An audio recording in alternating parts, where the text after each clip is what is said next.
In at number 10 is the Mosa. It is a powerful aquatic mount. The Mosasaurus is a massive, powerful aquatic dinosaur that serves as an exceptional underwater mount. It has high health, stamina, and damage output, making it a formidable force in underwater combat. Underwater exploration. With its ability to navigate underwater depths, the Mosasaurus allows players to explore the ocean depths safely. It can travel quickly and cover vast distances underwater, which is particularly useful for reaching underwater caves and high resource rich areas.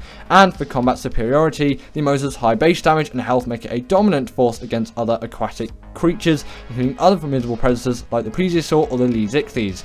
This makes it a valuable asset for defending underwater bases or engaging in underwater battles. Right, next up we have the Yutyrannus, and the main good thing about this is its leadership roar. The Yutyrannus has a special ability called the Courage Roar or Fear Roar. When it roars, it gives a buff to nearby allied creatures, boosting their attack power and resistance to fear effects. This can be incredibly useful in battles or when taming other creatures, making them stronger and more resilient. Then they also have utility in battles, due to which Courage Roar ability, the Yutyrannus becomes a valuable asset in battles against other creatures or players. The buff it provides to nearby creatures can turn the tide in challenging encounters, making it a significant asset in PvP, player versus player, or PvE, player versus environment scenarios. It also plays a role in taming assistance. When taming other creatures, especially those that are difficult or have torpor-inducing effect, the Yutyrannus can help by buffing the taming creature's damage output and resistance, making the taming process safer and faster. While the Yutyrannus can't fly, it can be ridden and controlled. Its decent speed and ability to provide buffs while being riding make it a versatile and valuable mount for various situations. And it also has pack buffs. When used in conjunction with other creatures, the Yutyrannus' buffs can stack onto other pack leader creatures, amplifying the bonuses give to the allied creatures, creating a formidable force. Next up we have the Argy. Firstly, to do with transportation, the Argy has a decent flight speed and stamina, making it a reliable creature for transportation. It can carry out a considerable amount of weight, allowing players to transport resources, creatures, or even other smaller dinosaurs across long distances. Combat utility. While not the most powerful combat creature, the Argy is quite effective in battles due to its decent health pool, stamina, and melee damage. Its ability to fly allows it to attack from the air, making it useful for hunting, defending, or even assisting in taming other creatures. Resource gathering. Argentavis can be trained to harvest various resources efficiently. They're particularly good at gathering renewable resources such as hide, meat, and organic polymer from certain creatures. With their ability to carry large amounts, they can expedite resource gathering trips. Its ability to carry other creatures in its talons makes it useful for taming or relocating smaller creatures. This feature is especially handy when players want to tame creatures in challenging or dangerous areas and then transport them to a safer location for taming. Accessibility. The Argy is relatively easier to obtain compared to some of the other flying creatures in the game. They're commonly found in various regions that can be tamed using a variety of foods, making them accessible for players at different levels. And base defense and utility. Due to their decent combat capabilities, Argentavis can be trained and used to defend a base or assist in resource gathering around the player's settlements, providing them an extra layer of security. In at number 7 is the Theray, and the first thing we can say is its gathering efficiency. One of the primary reasons for the Therizinosaur's popularity is its outstanding gathering capabilities. It excels at gathering a wide variety of resources such as wood, thatch, fiber, berries, and rare flowers efficiently. This makes it a valuable asset for resource gathering, especially for wood and thatch, which are essential building materials. Combat prowess. The Therizinosaur is a formidable combatant with high base damage and a rapid attack rate. When properly leveled and equipped, it can be effective in both defensive and offensive roles. Its ability to gather resources also makes it easier to collect the materials needed for saddles and gear, enhancing its combat capabilities further. To do with decent health and versatility, Therizinosaurs have a good base health pool, making them durable in battles, and additionally, they can be bred for higher stats, making them even more resilient. Their versatility in both gathering and combat makes them a desirable choice for many players. herbivore and berry gathering. With its ability to efficiently gather berries, the Therizinosaur becomes valuable for players needing large quantities of berries for taming herbivores, creatures, or crafting consumables. Kibble production. They have the ability to collect large amounts of eggs from various creatures, making them ideal for egg farming and kibble production. Kibble is an important resource for efficiently taming higher tier creatures. In at number 6 we have the Spino. It is a powerful all-rounder. The Spinosaurus is a well-rounded creature with a high base damage, health and speed. Its versatile stats make it effective in various situations including combat, resource gathering and exploration. It is an excellent swimmer. Spinos are able to move swiftly through waterways and traverse both shallow and deeper waters without issue. This amphibious nature allows them to excel in aquatic environments and explore underwater areas. The gathering capability makes them a proficient gatherer, especially for specific resources like meat and hide. Their attacks yield substantial amounts of meat and hide from any creatures that they defeat, making them valuable for collecting these resources efficiently. They also have combat superiority. Again, Spinos are powerful combatants with a unique attack animation that covers a wide area, allowing them to deal damage to multiple enemies at once. Their high base health makes them formidable opponents in battles against both land and aquatic creatures. Also, they have accessibility and a taming ease. A Spino can be found in various regions across the Ark map, making them relatively accessible to any kind of Ark player. While they might require some effort to tame during their strength, they can be tamed using meat, fish, and become valuable assets once tamed.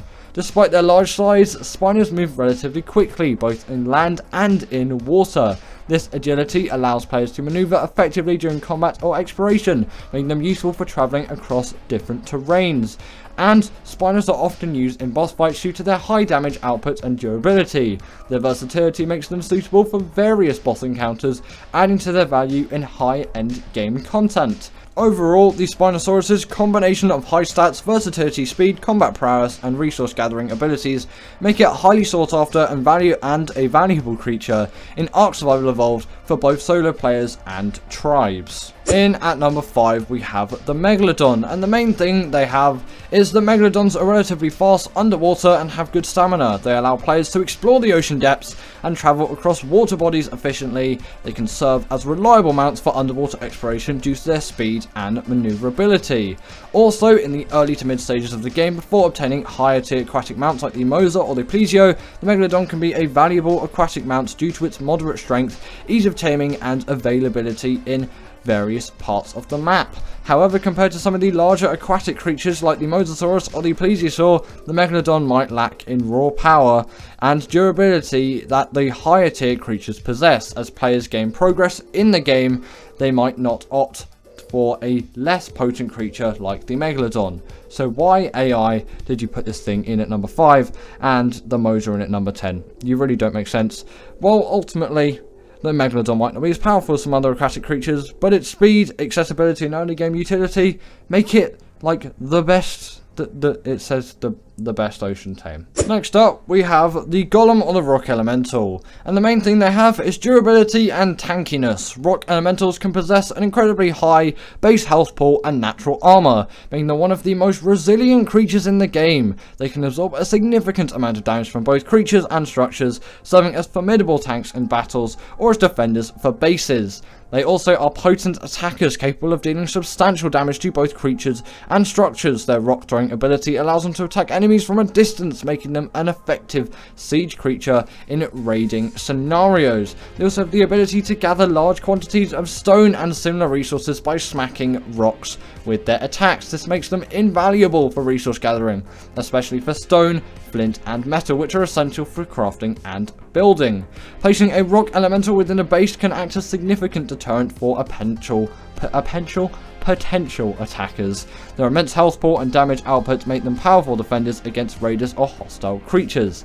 In PvP scenarios, golems are highly sought after for their ability to deal significant damage to enemy structures. Their rock throwing attack allows them to damage structures from a distance, making them effective siege creatures in raids. However, its movement speed is a bit of a downside. In at number 3, we have the Quetz. It is an aerial platform. The Quetzal serves as a flying platform capable of carrying massive amounts amount of weight in its platform saddle, which allows players to build structures on its back, essentially turning it into a mobile base. This feature is invaluable for base building, resource transportation, and mobile operations. It also is very versatile. The Quetzal's combination of flying ability, high weight capacity, and the platform saddle makes it one of the most versatile creatures in the game. It can be utilized for various tasks including base building, resource gathering, taming, combat, and transportation. Due to this exceptional versatility and usefulness across multiple aspects of gameplay, the Quetzal is a highly prized and sought after Ark creature by many players and tribes in the Ark Survival Evolved game, and its unique abilities serve as a mobile platform, carry other creatures, transport heavy loads, and engage in combat, make it an indispensable asset in the game. What a lovely thing to say about a creature this slow. In at number 2 we have the Giga. The Giganotosaurus boasts incredibly high base damage and health stats, making it one of the strongest land creatures in the game. Its damage output surpasses most other creatures, allowing it to decimate opponents quickly. Gigas are highly sought after in PvP scenarios due to their devastating combat abilities. They can deal massive damage to structures and creatures, making them an exceptional siege creature during raids or base defenses.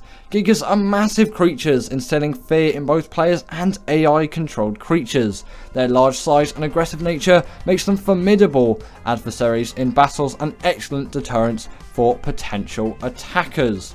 Also, despite their immense strength, Gigas are also efficient gatherers, particularly for meat and hide. Their attacks yield substantial amounts of resources from the creatures they defeat, making them very useful for harvesting. Gigas are often considered endgame creatures due to their power level, and they can play a significant role in late game activities including raiding, boss battles, and establishing dominance on the server. Overall, the Giganotosaurus' unparalleled strength, combat prowess, intimidation factor, and significance in the endgame content make it highly sought after and a feared creature in Ark Survival Evolved, often playing a crucial role in dominating the game's landscape. And in at number 1 is the Rex. Rexes possess high base health and damage stats, making them formidable fighters. They are strong attackers and can deal significant damage to both creatures and structures, making them excellent combat mounts. Due to their strength and health, Rexes are often used in various combat scenarios, including hunting other creatures, defending bases, engaging in boss fights, or raiding enemy bases. Their high damage output makes them valuable assets in confrontations. Rexes are relatively easier to tame compared to some of the higher other creatures, like the Giga for example. They serve as an effective combat mount themselves and can also be used to assist in taming other creatures due to their strength and damage output. Rexes are commonly used in boss fights due to their high damage output, durability, and effectiveness against bosses in caves or arenas. They're often a crucial part of strategies for taking down challenging boss creatures in Ark. Rexes can be found in various regions across the Ark map, making them relatively accessible for taming. Players can encounter them in many different biomes, and the relatively straightforward taming process makes them available for players at different stages of the game. When multiple Rexes are present, they gain a pack bonus that increases their damage output, making them even more lethal in battles. This pack boost can significantly enhance effectiveness in group combat scenarios. In both PvP and PvE situations, Rexes are highly valued for their combat capabilities. They can be used for base defense, raiding, battling other players or tribes, and dominating the game's environment. While not specialized gatherers, the Rexes can collect decent amount of hide, meat, and keratin from creatures they defeat, making them useful for resource gathering. Overall, the Rexes' combination of high health, damage output, accessibility, ease of taming, versatility in various gameplay scenarios makes it one of the sought after Ark creatures. Not really sure about that pack buff though. The top 10 creatures which you need for the island. In at number 10 is the Daedon, and there is no doubt that this is one of the most useful creatures on the island, namely for its bossing abilities. Obviously this isn't going to be the creature which is going to defeat any kind of boss.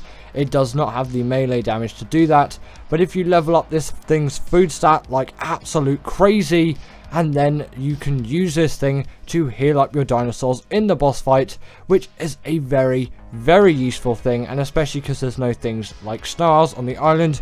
Yes, you can transfer, but all the creatures on this list do natively spawn on the island, so don't expect any others. The Daedon is pretty much your only option out there, and its ability is just so good and it is so easy to use. The only real downside being the amount of meat it consumes, and you're going to need to really pump that hunger, but it actually isn't too bad and it is definitely worth it. In at number 9 is the Basilo, and this creature is pretty much your best bet for doing any kind of cave runs which you'll find out there. Obviously underwater ones, this thing is not a land creature, and I think there are 2 underwater caves on the island, one of the artifacts being used for the Megapithecus and one of them being used for the dragon. I'm pretty sure there's only 2, yeah, there's only 2 underwater caves, and the Basilosaurus is going to be extremely useful in all of those cases.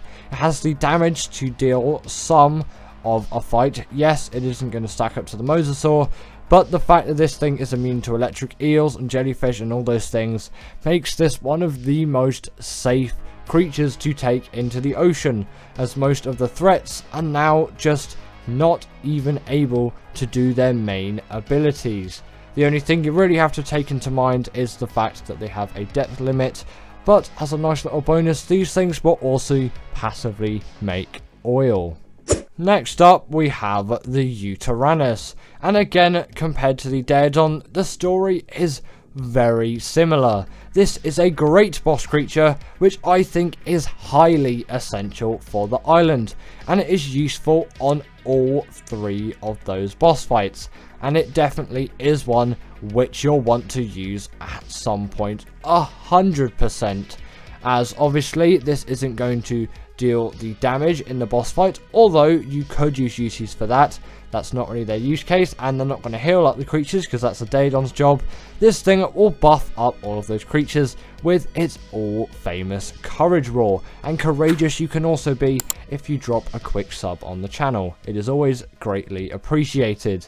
But it also does have the Fear Roar as well, which isn't particularly useful for bosses due to the size limit on the Fear Roar, but if someone's trying to raid your base in PvP on a Pteranodon, then you can use the Fear Roar if you have a Yutyrannus on you, and they will have no chance in raiding you or scouting your base out whatsoever. Good PvP tip if you didn't know that already. In at number 7 is the Aloe, and this creature is a really great entry level carnivore on the island, and you may get somewhat angry with what I've put in the number 2 spot. If you know me already, you'll know what's in that spot, and you might want to put the Aloe in the number 2 spot, and the creature which is in number 2 in this spot, and that is totally fine. You can form your own opinions on these dinosaurs.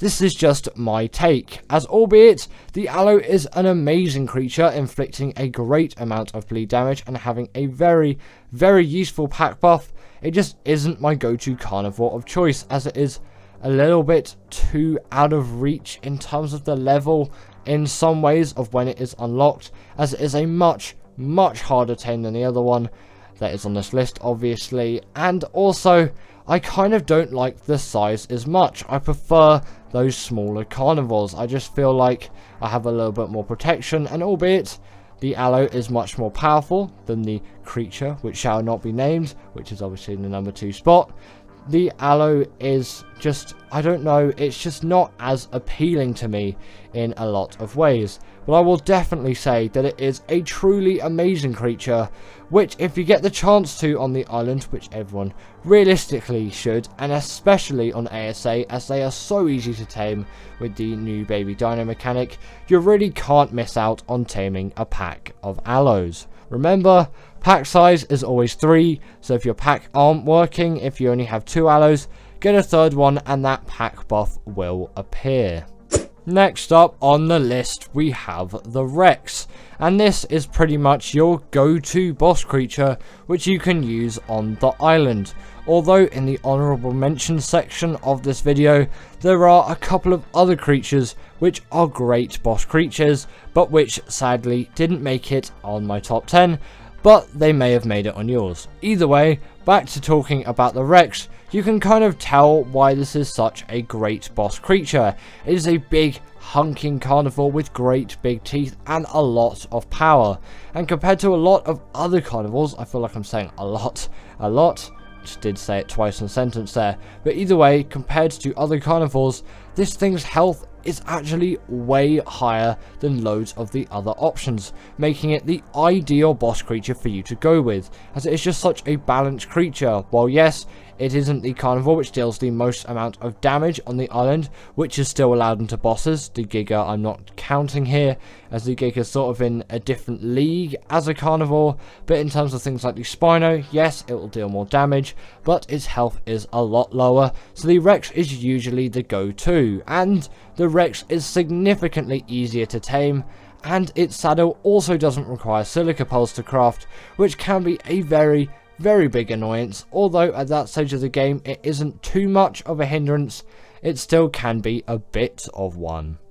In at number 5 is the Thyla, and there is a lot to say about the Thyla, and this creature is just so good at so many things, and it is actually one of the most versatile Ark creatures in my opinion. I've just done a top 10 on that recently, so if you go look on the channel you can see that top 10 if you're keen on it. And also in terms of the Thyla's abilities, and obviously apart from it just being versatile, this thing is a really great climber of all things. You saw it climb redwood trees there, but it can climb any kind of wall or vertical surface. Although meshing and meshes is a big glitch on ASA at the moment, so you can get yourself into some pretty sticky situations with terrain, and even fall through the terrain if you know that's your thing. But you know, ASA is still an early access game. They could have definitely worked on it a lot more though. But in terms of its other abilities as well, it isn't just a really great travel mount. Although it is a great use for it, it is also a really great carnivore, sadly not being allowed into boss fights. But I guess we have the Deinonychus on Valguero if you want a boss creature with kind of similar abilities to this, as that creature can also climb, but it is allowed into bosses, and in my opinion it is better than the Thyla, but that doesn't spawn on the island, so therefore it does not qualify for this list. But the main reason for its great attack is obviously that bleed ability which it has. Barely any other carnivores have this, which kind of doesn't make sense considering what they're doing, and they're literally ripping right into a creature. You'd expect bleed damage to occur, but most carnivores don't even use that ability, and the fact that this has it is a huge bonus. Next up we have the Theri, and would it really be a list without the Theri here? This creature is just so useful for so many things, it had to be put on this list. The Freddy Krueger of Ark, with its saddle and locked at level 69. Nice. This thing really does pack a punch in all of its abilities. Namely, its fiber gathering, which barely any creatures can stack up to, although the Moss Chops is a great shout in the early game. Sadly, it isn't on the list or in the honourable mentions, but you know, I guess it got a little mention here with the Theri. But also the Theri is great at gathering berries as well, and so with wood and thatch too. And it is a pretty good meat gatherer as well, as this thing really does pack a punch in terms of damage. And it is the go-to creature for doing the dragon boss fight, as that boss is very unfair to all kinds of carnivores, and it is really nice to have this creature as a backup. Although the only real downside is sweet vegetable cake is the only way that you can really heal these things up in a quick manner. But if you have a Daedon with you, that really shouldn't be too much of an issue. In at number 3 we have the Baryonyx. And would it really be a top 10 the Iron Creatures list without this thing appearing at some point? This is by far the best caving creature on the island, and there is no competition at all. No creature can stack up to this thing in all of its abilities. It is just so good at caving. It has to be put on this list for all of its greatness in every aspect of caving. It's the right size, and it deals a heavy amount of damage with a reasonable health stat, great stamina, and great weight to go with it too. There is nothing which could really be improved about with this creature. Maybe apart from it not eating normal meat instead of fish meat, and the fact that it spawns in the swamp isn't great, but I'm happy to take those as some side effects for a creature which is just this good. It is almost too good to be true. And it also does have a right click attack in the water, which can stun creatures up to the size of a megalodon, and it is a very viable solution if you don't have a Basilosaurus for the underwater caves on the island. And this is the creature which I said when I was talking about the aloe, you may be a little bit upset at this being in the number 2 spot, but I absolutely adore the Carno in so many ways. It has to be put on the number 2 slot for me. The also amount of nostalgia I get from this creature is insane, and it has the bleed ability too, and although it doesn't have the pack buff, it is a much more manageable size, and also it is a very nice carnivore to control as well. Albeit the aloe has a nice turning circle and all of that, but the Carno really just feels much nicer to control, and in my opinion it is just a better designed creature. And also with its comedically small arms, you have something to laugh about with this thing too, and it just has so much character around it. And again, its saddle level being in the 40s or 50s, I can't remember. You see, it's one of those. It's very achievable for any Ark player really, if you just put a little bit of effort into the game. It is a really great carnivore in the early stages of, obviously mid stages as well. And you don't even need the saddle to fully utilize this creature. You can just have it following you around on adventures until you get that saddle, and you could be leveling up along the way to get it ready for when you first ride it.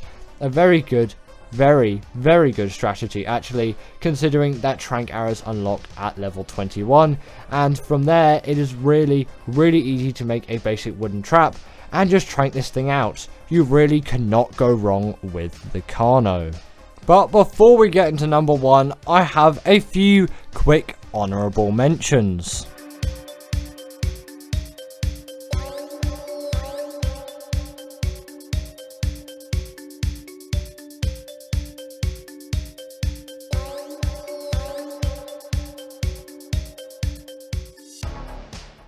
And finally, in at number 1, we have the RG.